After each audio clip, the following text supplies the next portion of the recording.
Hey everybody, welcome to the Geek Vault. It's your host Suous, and yes, it has been a long time since we have done a top 5 list. So I decided I wanted to do a top 5 list about superheroes. Duh, one of my favorite genres. But moreover, it was female superheroes. I had discussed this on a couple of videos and podcasts I've been on, where I've always been interested in talking about female superheroes, and not just Marvel, which this image I found is specifically just Marvel characters, but there are several others from the DC, Image, Boom Studios, and just other genres that I wanted to try to touch on. Now, mostly these are going to be all comic books, and this list does not have an honorable mention that I put into this document because I made this a Google slide.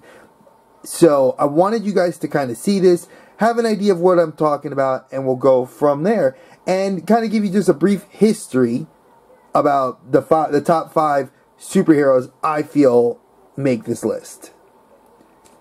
Obviously, number 5 on this list, Natasha Romanoff, which we all know in Marvel, the MCU, as Black Widow.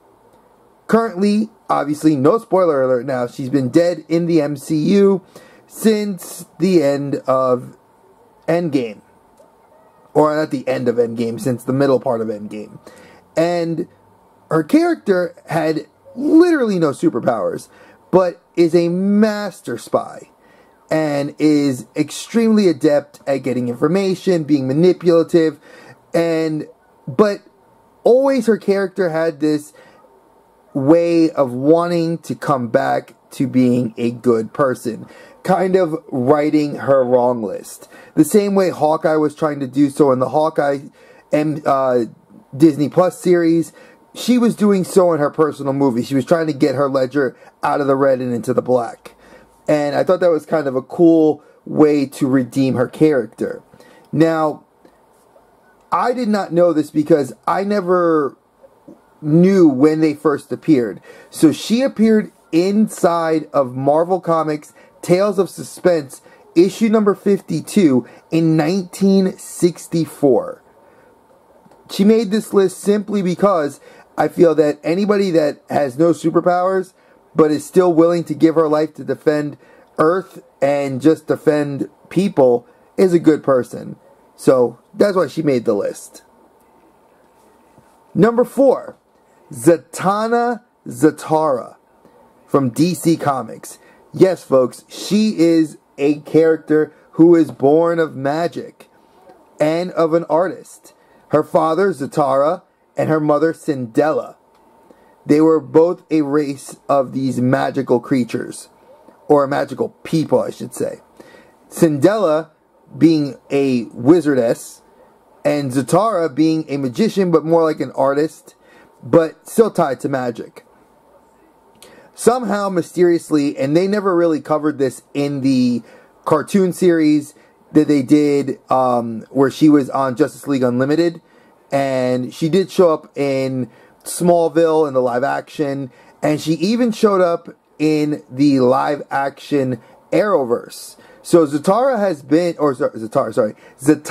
and Zatara have both shown up in the live action Arrowverse, as well as Smallville, and even in the cartoon series. She's even a charter member in the Young Justice series, and I thought that was actually cool. That's what kind of prompted my interest in her, as well as the fact that when we get her in the Constantine Justice League Dark movie, and then we get the Apocalypse War, where she was a key character, and the love interest of John Constantine. Now, she's obviously tied more to magic, but what caught my interest as a historian is that in this DC, I don't want to call it entertainment universe, but in this Elseworld, Da Vinci, as in Leonardo da Vinci, Nostradamus, Cagliostro. Now, Cagliostro we already knew was tied to magic because the Book of Cagliostro inside of Doctor Strange, the very first movie that Wong mentions to Doctor Strange. Now, but Leonardo da Vinci and Nostradamus, two people that were tied into actual history, were not just artists and just writers. They were actually magicians and alchemists, which I thought was very cool. So, you know, it's something interesting. I did try to put a little blurb here about each of these characters. Again, her first appearance was in Hawkman #4 in 1964. Now, some of the covers of the comics were really difficult to try to get a good, high-quality image of, so I just kind of went with a character image. Number 3, Witchblade. Now, I put listed as Image Comics, but it was actually Top Cow Comics, and her character was always interesting to me. I was a teenager when this book came out, so for me this was 1995 November, so I would have been a junior in high school. And one of the cool things was Mike Turner, who is the artist of the Witchblade, had another series that was kind of like the brother series or the sibling series to this, which was called The Darkness. And that the Darkness and the Witchblade were a symbiotic set of weapons. Ironically enough, the cop that gets it, Sarah Pazzini, is a New York City detective, and she discovers the Witchblade and it bonds to her, and thus it like takes over her body and it gives her like a claw, magical supernatural powers, and it also is tied to the Darkness, and the Darkness itself has its own set of powers. So I loved it. I did not like the live-action TV series. It was very, very bad. But for a show to do so well, you know, or I should say a comic book to do so well and the show not to do so well, not that uncommon in the mid-90s. But yeah, she had to make the list. Now, number 2. We're creeping on number 1, but number 2 is my wife's personal favorite, and she's kind of crept into being my personal favorite, and that is Carol Danvers, also known as Captain Marvel, from the Marvel Universe and the MCU. We could even say the Disney Plus MCEU as well. So, why does Captain Marvel make this list? She was an Air Force pilot that gets her superpowers, and she tries to save an alien named Yon-Rogg. That's how we find out she is in the movies, right? But it also happens like that in the comics.